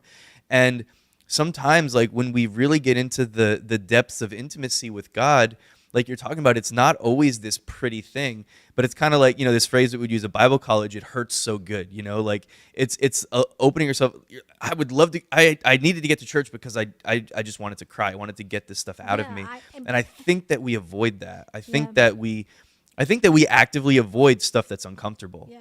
Like, really, especially, maybe not in all parts of the world, especially in Yeah. America. And this obviously doesn't apply to everybody, but I think that we actively, just in daily life, in regular stuff, and our brains are so designed, our subconscious mind is so designed that it tries to constantly keep us safe and keep us comfortable and keep us only experiencing the good things. So, when we're singing the happy, joyful worship songs, we're cool with that, but we'll actively sort of avoid those moments of just vulnerability before the Lord. And Jesus said in John chapter 4, He says that the Father is seeking those who worship him in spirit and in truth. Mm-hmm. One of the meanings of that word truth is nothing hidden. It basically means to be open and bare before the Lord, to be naked, so to speak, before him, where you're in that place of vulnerability. And it really comes down to, it's like a surrender. It's a surrendering. And there's so much to experience in God's presence. So much. There's always deeper depths. There's always more. There's always deeper waters to swim in. But I feel like we'll access it to a certain point. Yeah. We'll only access it to a certain depth if we're not willing to surrender, to that point where we're like, even when it's like areas of your life where you said it wasn't just an immediate thing, it wasn't overnight, it wasn't just. And sometimes God can do that. Oh, yeah. Sometimes it happens that way. Definitely. But I think that even thinking about what you're saying about how God wasn't just He wasn't trying in to a rush. change you. Yeah. And he wasn't in a rush. And I would just imagine as a mother, Elijah came to you and he said, Mom, I'm struggling with this. I have this problem in my life. And then you taking the next 6 months to work through that with him. And every once in a while he would come to you and he would have to cry because he was struggling with it or whatever. I don't think that as a mom, even as an imperfect parent, I don't think that you'd be like mad at him or annoyed or whatever, but you would be cherishing that moment, that opportunity to be there for him, to embrace him, to wrap your arms around him, and to show him your love, to reveal yourself to him. And so when we're willing to come to that place, our Father, who's our perfect Heavenly Father, who knows us perfectly, it's like, he wants us to be up here. He wants us to be experiencing his goodness, and he wants us to be getting the most out of life and the most out of our purpose and destiny and all that kind of stuff. That's the goal. He's always trying to move us to another level. He wants us to be there, but at the same time, I think that he so loves those moments where he's able to just reveal himself as Father to us, and he's able to really just lavish his love upon us. Even in those moments, and this would be hard for an earthly parent, but for God, he knows, he understands it perfectly. Where he knows that we're holding back. Yeah. He Yep. knows that we're holding things back, and so he's just constantly, calling us to go further. Like okay, like I get it. You don't want to Yeah. give that area of your life to me. Yep. I get it. But when you give it to me, everything's gonna get so much better. Yeah. And I know you can't see it right now, Yeah. but I just want and so worship and a lifestyle of worship, it's about so much more than just clapping our hands Yeah. and raising our hands and singing songs. Again, those are all expressions of worship Yeah. and they're important. Yeah, they're tools, like you But mentioned it's before. that Yeah. it's cultivating that lifestyle of devotion and surrender to God. And out of that, I mean, the fact that, like in that same passage in John chapter 4, it says that or Jesus is talking to this woman at the well, and he's explaining to her like a different paradigm of worship, because her question started off like, okay, well, where do you say? Because she was a Samaritan woman, and she Yeah. was like, Where do we worship? Yeah, Where do we where are go? we supposed to worship? Because the Jews say that Is you're it in supposed to this worship house or in there, that but house? we say our forefathers taught us that we're Yeah. supposed to be here. And Jesus is like, hey, the time is coming and now is where you will no longer worship there or here, Yeah. but the Father is seeking worshipers who will Yes. worship in spirit and in truth. Yeah. We are worshipers by nature. Yeah. And so our Heavenly Father is looking for us to come into the fullness of our identity in Him as worshipers. Yeah. Because one of the realities of worship is that you always become like what you Yeah. worship. And so Yeah. the best thing in the world for us, the best thing that we could do is to learn how to worship, to Yeah. learn how to be Yeah. worshipers of God. Yeah. Because what automatically happens is God begins to rub off on us as we worship. We begin to become more like Him, and it's not this egoistic, No. egoistic. Is that a word? Egotistic. Egotistic. Thank you. I was like egoistic. I was thinking Spanish. Egotistic or egocentric sort of a thing where God's just like, I just want worship. Give me more worship. Yeah, Like yeah, it's not yeah. about that at No, all. It's no. when you recognize your nature as a worshiper and you begin to worship in spirit and in truth, Yeah. empowered by the Holy Spirit who lives inside of you, and then laying your life open before the Lord in that position of surrender, Yeah. in that position of devotion before me, what happens is you actually begin to change Yep. and transform from the inside out. Yeah. It's the best thing that could ever happen to Yeah. you. Yeah. You know? Because it's a guarantee. Like, there's two things that I want to add to, we're talking about this. God never made me feel like I was inconvenieting Him.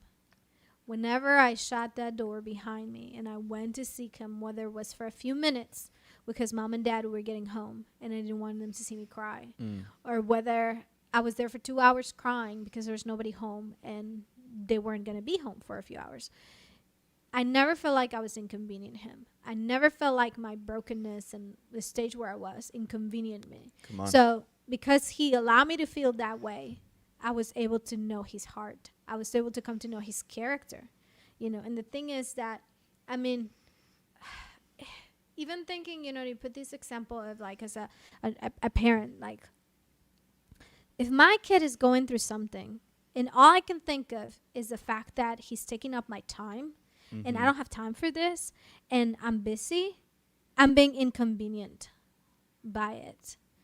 And that is not how God feels towards us. Yeah. That's just, oh, no. Yeah. No. So because He never made me feel like He was inconvenient by what I felt was imperfection, because that's how I felt. I felt like I was unworthy to even come. Like, I should have my stuff together. I've been a Christian since I've been 5 years old. I should know this stuff. I've known the scriptures. I know Psalm 23. Yeah. I know John 3:16. Yeah. I should get it up together. Yeah. And He never made me feel like you should. He actually made me feel like, well, why should you if you don't even know me? Wow. How can you? How can you have that understanding if you don't know who I am? Wow. Yeah. Knowing me, it's foundational. Yeah. All the other truths or principles that you learn through church, through discipleship, cannot bring life in your life Yeah. unless the foundation of everything is that you know Him. Yeah. Wow. Yeah, He's not looking for our just religious responses. He's not looking for that thing that we feel so often. I think that that's what he wants. Yep. That this is what God wants out of me. He wants me to look, cookie cutter. He wants me to look like everything is good. He Yep. wants me to just, say these right things. Yep. That's not what God's looking for at all.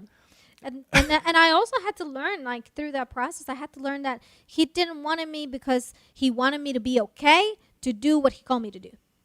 Because that's another Wow. trap. Yeah, so You know, then it becomes about God that, like, using me or trying to get something out of if me. I want God to use me, I got to be worshipful. Yeah. I have to be spiritual. I have to do things right. I can't sin. I can't do this because I want to get to where he wants me to get. So the goal is the assignment. So I got to do this to get to the assignment. And I went through that season too, through that phase where I felt like, ooh, okay, I went from, okay, I'm no longer caring about all these things. I got my identity kind of a little bit in place, but now my identity is founded in what he's called me to do. Yeah. Chan, like I'm all these things to mankind. Like, Yeah. And then you inevitably neglect. disappoint yourself and let yourself neglect down. entirely You think my God's relationship mad at with you God. because you didn't do it right. Yeah. All that kind of stuff. Or feeling completely unsatisfied Yeah. because my expectations are just not being met. And it's like, hello, like you went from loving me and letting me love you because you were undone to now you have a purpose. So your whole desire is to reach that purpose, but you forget who gave you that purpose. Why are you doing? Who are you doing it for? What's the point? And I became the center. And it was like, ooh, I'm doing this. But then, underneath all that, then frustration comes in and anger and resentment. And I remember a season where I was resenting Elijah. Because I was like, I have a baby and I can't be doing ministry and I can't be doing what I'm called to do because I have a child that I have to take care of.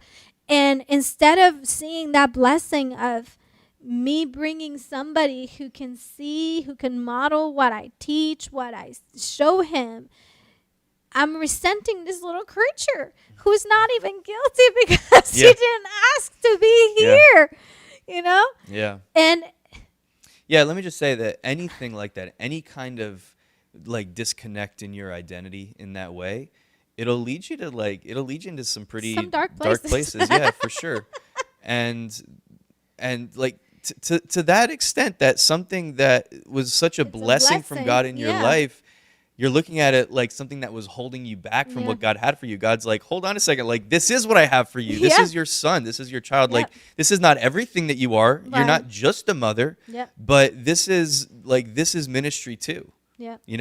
But we could be doing so many good things for God and yet feeling completely worthless or feeling like it's completely just not what it's supposed to be when our perception of number one, like our perception of the Father is off, and then our understanding of who we are in Him when that's off, when there's that disconnect in identity there, and whether you're comparing yourself to other people or you're feeling that you're only worth something or you're only valuable to God based on what you can do for God, inevitably it's never enough. Yeah. And so you end up in that place, like you said, where you feel empty, you feel like you're just completely unfulfilled, and that coupled with God's not happy with me. Yeah.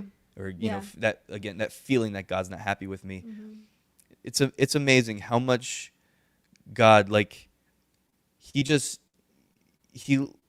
have a friend that said a little while back, God is so in love with us that he likes to watch you. He likes to watch you have fun. Yeah. Like when you have fun and you enjoy life, that's actually a good thing for God. He's not looking at you like, oh yeah, you're having so much fun. Well, you really should be in your room praying right now.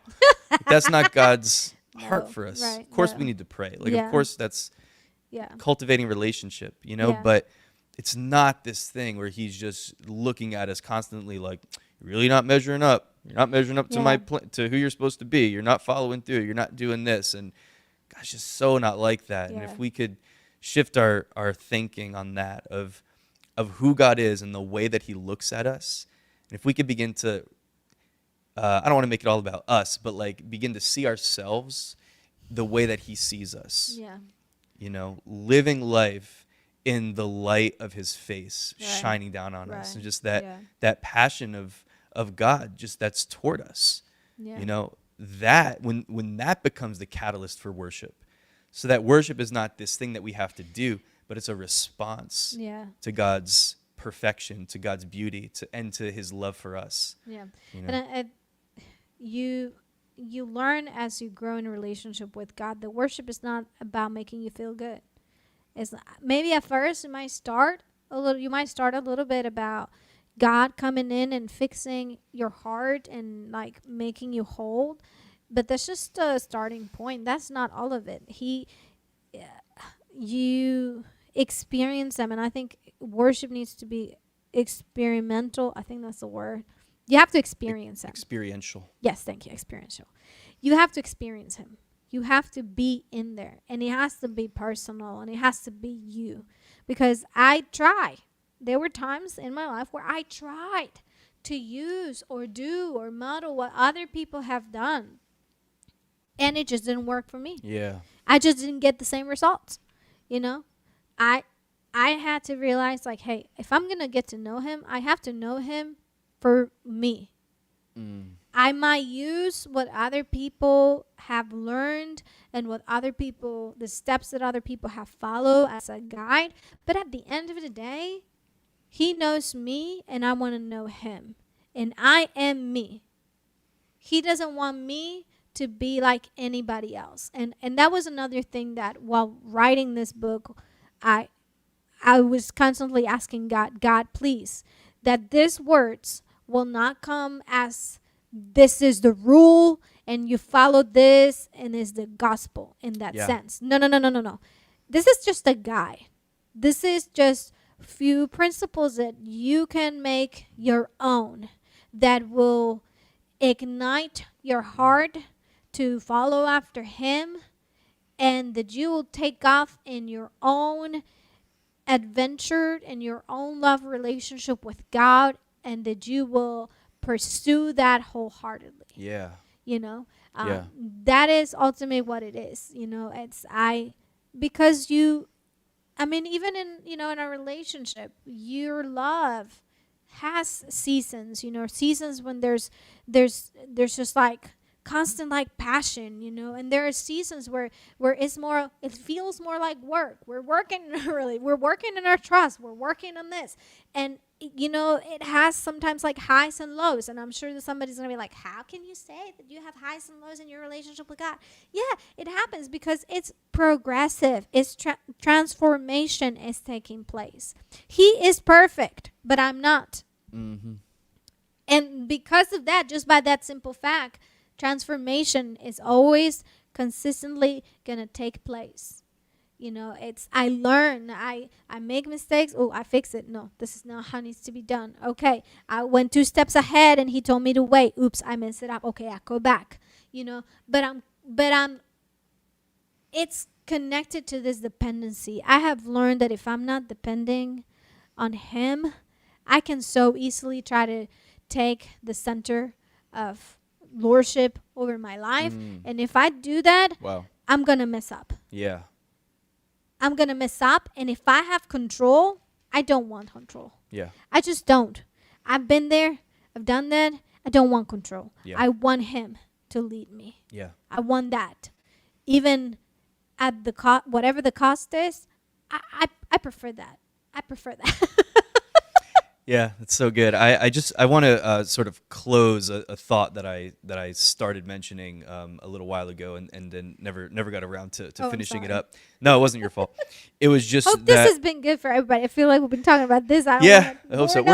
We're coming up. We're gonna wrap it up. We're gonna start to wrap it up. We've been on here for a minute, but I love your example. The example that you put it out in your book and talked about today. I didn't know neither of us knew what we were going to talk about. We just sat down and started talking. Yeah. So I didn't know we were going to get into all that stuff. But here's what I wanted to just kind of maybe wrap up on this, and if you have some final thoughts, we can go there. But the fact that going through that experience that you had, where you said worship became your safe haven, worship became your hiding place, worship became really the difference maker, in all of it. And even though it was a process that through worship, you allowed God to to work on your heart, Yeah. And even though it was messy, and even though mistakes were made, and even though it ended up with, living in depression and just all kinds of different things that happened, what's really cool, we talked about how you got kicked out of school because of your grades, and not because you were a bad student, but because you just decided Just made you choices. didn't care. I made choices. Yeah. But then you knew from the time when you were a young girl, like you knew that you were supposed to go to study at Elam Bible Institute. School, yes. And so you ended up there, which means that you had to finish high school. Yeah. And so even we don't really have time to get into it, but even the supernatural way that God just kind of pulled those strings and made that work out, where you were able to finish up your course of study, even like it was like independent study basically, right? Yeah, like you would I go had to do self-study. you were finishing subjects and classes Yeah. like nobody's business, like in finishing weeks, classes every like day, a whole like semester doing crazy in stuff. a month. Yeah. In a month. And you really didn't even get I didn't graduate. I didn't have a graduation like Yeah. everybody else. Yeah. I would go. There was this one time where I went. I was actually on my way to church because there was a conference, and I was helping with the conference, and I got into the combi, which is a transportation or the bus in Mexico, and there was, and in the same combi, there was a girl that was in high school with me. So she saw me and she's like, Denise, like, hey, how you doing? Like, And I was like, hey, I'm good. And like a part of me was like, oh crap. Like, I know. Because I was embarrassed, like because my classmates, the people that I was in school with, like they didn't know what was going on with my life. All they could see was like, oh, she went from here to failure. Yeah. So, and she was on her last year of the university. Mm-hmm. And she was like, like doing whatever her professional internship at a company that was on the way to church, So she was, and I saw her and I was like, oh my gosh, she's so like, successful, and I'm like behind. I'm behind. Yeah. And then this feeling of like overwhelming, like, oh, I'm behind. And I remember, after she got off the bus, because she got off the bus a couple, stops before I had to get off the bus. I was like, oh, God, I really felt terrible about that. And then I remember God saying to me, like, you're on my time. You're on my timeline. Mm-hmm. Don't worry. Don't stress. Don't sweat it. And that's simple. When he said that to me, I was like, oh, okay, I could breathe. And that's a lot, like growing and walking alongside with God, always aware of his presence and just that companionship with him. It centers you when things come at you that you did not expect. Yeah. And, like you said, like it was so how God was orchestrating step by step. I had come to the place where I was like, in all my ways acknowledge him and he shall direct my path. Yeah. I love Proverbs 3:5-6. Trust in the Lord with all your heart and lean not on your own understanding. Acknowledge him in all your ways and he shall direct your path. I saw time and time after that when I developed that trust, when I came to the understanding of what trusting in the Lord meant, because I needed a financial miracle to go to Bible school. Yeah. I needed a financial miracle when I was at Bible school because my parents lost it almost all while I was there. But it's another story. Yeah. I needed a miracle to get my visa, to get my passport. Yeah. And how he just orchestrated thing after one thing at a time. And did it over and over, even when I was still in doubt. Because trust me, I was in doubt. I had my admission papers, and Brother Paul Johansson, who at that time was the president of Elam Bible School, was actually at a conference at my church. I had been waiting to send these papers, and he said to me, I am not leaving Mexico without your papers. And that was, for me, that was favor. I was like, if God was not in it, then what? Yeah. And I was freaking out. I was like, oh no, I can't give him my papers, And he's like, look at me. I'm serious. Yeah. I need those papers. That application is leaving with me when I leave. Come on. You're not giving me excuses. I don't want you to send it after I leave. No, I'm taking them with me. And just how God did it just brought me back to that whole, like, when I was at that time where I didn't understand my purpose, when I felt like I lost my purpose, how through this whole process, God revealed his purpose. And I understood that all along the way, he had always had my purpose in his heart. Come on. And he was like guiding me, like he knows your end from the beginning. And even, Romans, all things work for good for those who love the Lord, whether it's good or bad. Because I could have looked at a lot of things that happen in my life and say, oh, you weren't there, which I did. But I didn't have the understanding that even in my failures, or even in my shortcomings, or even in those areas where I felt like, who's in control? He was taking care of things. Yeah. He was working for good, that which the enemy tried to destroy. The enemy didn't want me to go to Bible school. The enemy didn't want me to live. That's why I was constantly thinking about suicide. Yeah. That's why I was constantly contemplating, like I want to be a goner. Ending it, yeah.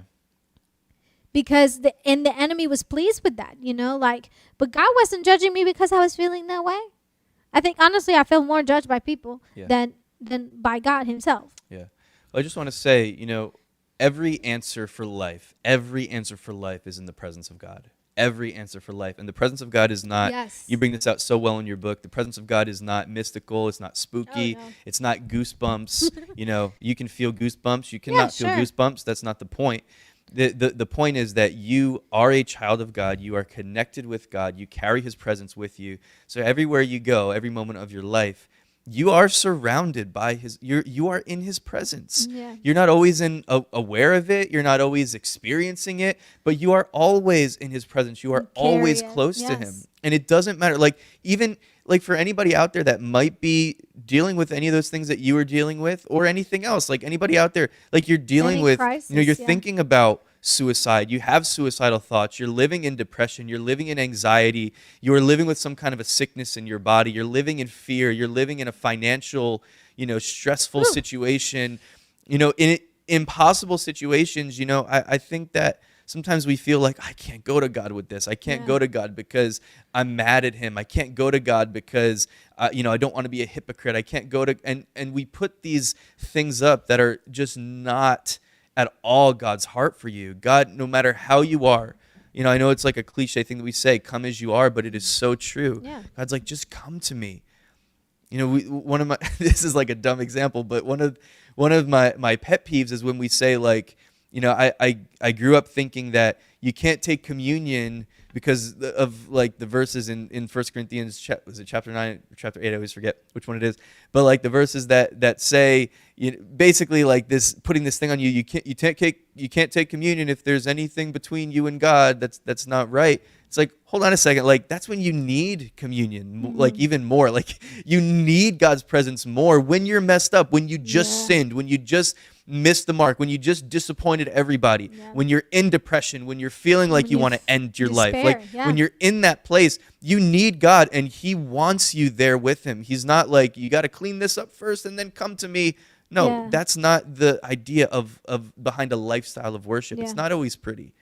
It wasn't always pretty for David. Yeah. But David would always get to that place of talking it out with God, or singing it out with God, or whatever it was, Every answer for life is in his presence. And so I always say, when in doubt, worship. When in doubt, choose worship. One thing that the enemy can never take away from God's people, it's your ability to choose to worship him. Yeah. He can mess with your circumstances. He can lie to you. He can do all these things, but he can never take away your choice, your ability to choose to worship God. And I really think that, one thing that you say in the book is when our understanding of worship is really superficial, then what happens is our devotion to God isn't strong enough to hold up when we get into conflict, when we get into crisis, when things start to fall apart. Yeah.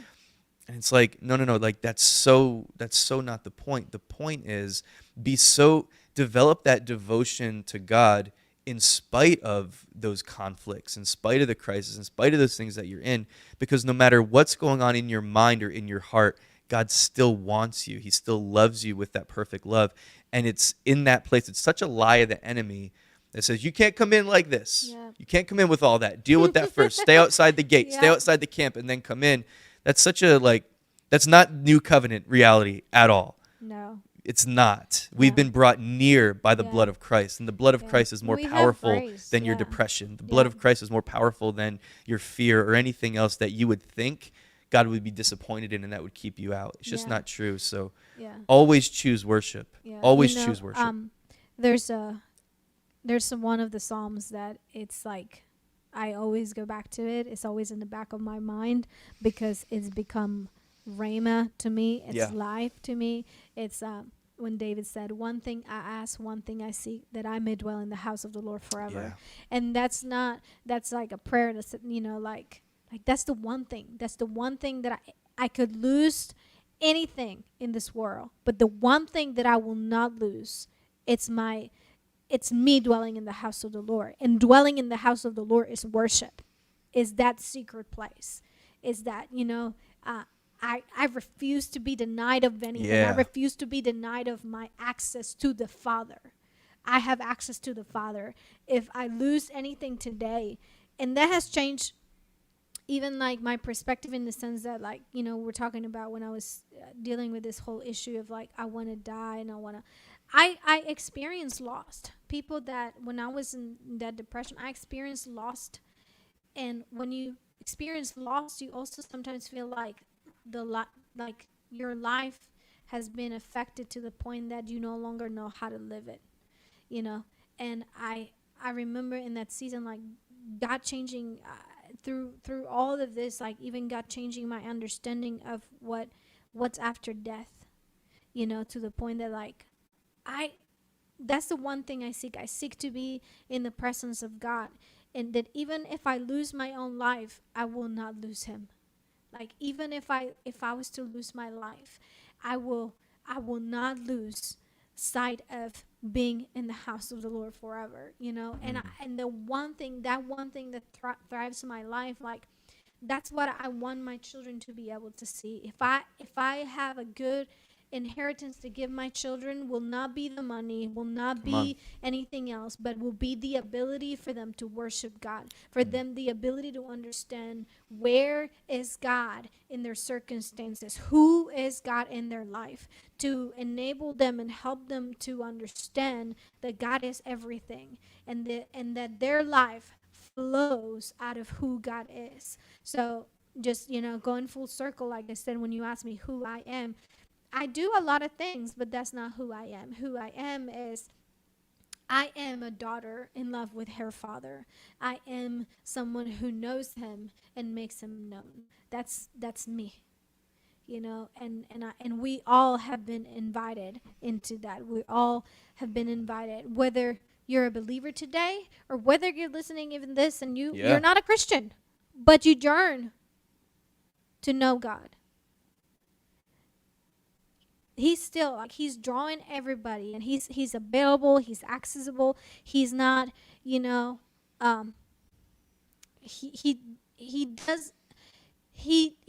have an agenda. I want to say it like that. God doesn't have an agenda when he's after your heart, when he's after you. Yeah. All he wants is to love you. Yeah. And let me just say, since you went there, if anybody is listening to this or watching this live or at a later time, and you want to have that relationship with God, and you don't right now, it's not about a religious thing. It's so simple. Religion. Yep. Romans 10:9 says that if you confess with your mouth the Lord Jesus and believe in your heart that God raised him from the dead, you will be saved. Yep. So just a really simple prayer. Jesus, I recognize that you're the Son of God. Yep. Be the Lord of my life. I give my life to you. Just a simple confession out of your mouth, and that belief in your heart that he is the Son of God and that he rose from the dead, that he died for your sins and that he rose from the dead. It's so simple, and God just wants relationship. He just wants relationship with you. He just wants relationship with us. And so, Pastor Denisse Lamastra, thank you again so much for being here. You're my favorite person on the planet to talk to. Aww. So this is the first of many, I'm sure. Hopefully I get invited again. Yeah. We'll see if you play your cards right. I play my cards right. But Yay. again, the book is The Intimacy of Worship by Denisse Lamastra. You can find it on Amazon. Highly recommend this book. It's just such a practical book that will lead you through just developing a deeper lifestyle of intimacy with God, a lifestyle of worship, adoration, devotion, and affection for God. Really, really simply written, and I think that that's really one of your main strengths, Denise, is your ability to take things that are complicated, or that not that they're necessarily complicated in nature, but that we've overcomplicated, and to take them and boil them down into just truth that's practical to live by. Yeah. Not just up in the clouds, but that we can actually live by it. So I think you've done that so well with this book, Thank Intimacy you. of Worship. Check it out on Amazon. Thanks so much again, Denise, Thank for you. being here. Thanks for your time. Oh, you're welcome. You ready to go get some Thank lunch? you. Get out of here. Yay. I'm going to take you to lunch since Yay. you I was a gave good up your trooper. morning for me. Yeah.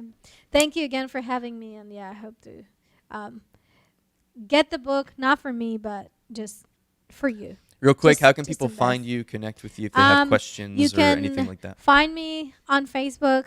I do have a fan page. I don't like to call it a fan. I have a page.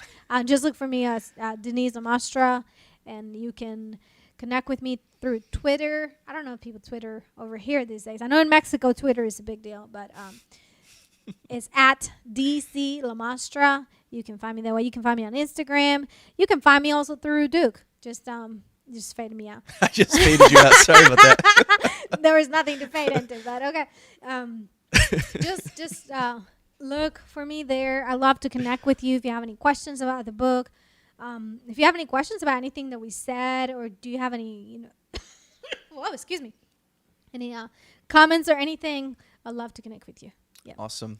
Oh, and before I forget, yes. So I'm sorry, I just remember it had blanked out, but so I'm gonna be giving a 5-week class. Oh, yeah, good coming call. up. It's 5 free online class on Tuesdays. It's gonna be 8:15 In Spanish. in English is oh, at yeah, 7. At 7 o'clock, PM. it's gonna be in English, and in Spanish at 8:15. The name of the class is Endurance: Conquering the Adversity. I'm really excited about it. We're gonna be just talking a little bit more about, like, how do I develop a mindset of victory when I'm facing adversity? Yeah. it's And good. how do I practically live that out? Yeah. Like beyond the Christianese, beyond whatever, like how do I actually do it? And I'm really excited about it, and I just want to invite anybody who might be interested in joining the class. You can find the link on the church page. I'll share it so- on my Facebook page. And then Yeah, I'll make there you sure go. that Duke shares it in his page as well, so that you can see it there. You can register and join me in this discussion as we grow closer to the Father. Yeah, it'll be all over the place. It'll be, if you want to find it right now, you can go to, what do you call it? iLegacyChurch.org Yes. at iLegacyChurch.org on Facebook. Or you can search just search for Legacy Church International. International, and you'll find it listed on our Facebook page, the Yeah. church Facebook page. But yeah, it'll also be shared on mine and Denise's page, Mm-hmm. and there's a link that you can click to register. Limited capacity, so jump on that, but there's still a bunch of space available at this time. So we just started advertising it yesterday. But anyway, yeah. Thank you again, everybody. If you're listening to this later on or whatever, appreciate you being here. Appreciate anybody that was here with us live. And if you have any more questions or anything like that, you can just hit us up on social media. If you're listening to this on Spotify or Apple or somewhere like that, if you haven't subscribed already, if this added value to your day, you'd consider subscribing. That would really mean the world to me. It really helped me out a lot if you could leave a review on Apple. If you're listening to this on Apple Podcasts, that'd be super cool. Really appreciate it. Be back on Thursday. Let me think. Thursday at 1 p.m. Central Time. Oh, yeah, all those times that Pastor Denise mentioned a minute ago about the class being at 7 p.m., all those are in Central Time. We're in Central Time here. So anyway, yeah, be back with the next episode of Real Live Talk on Thursday at 1 p.m. It's going to be awesome. Hope to see you there. Thanks again, Denise. Bye.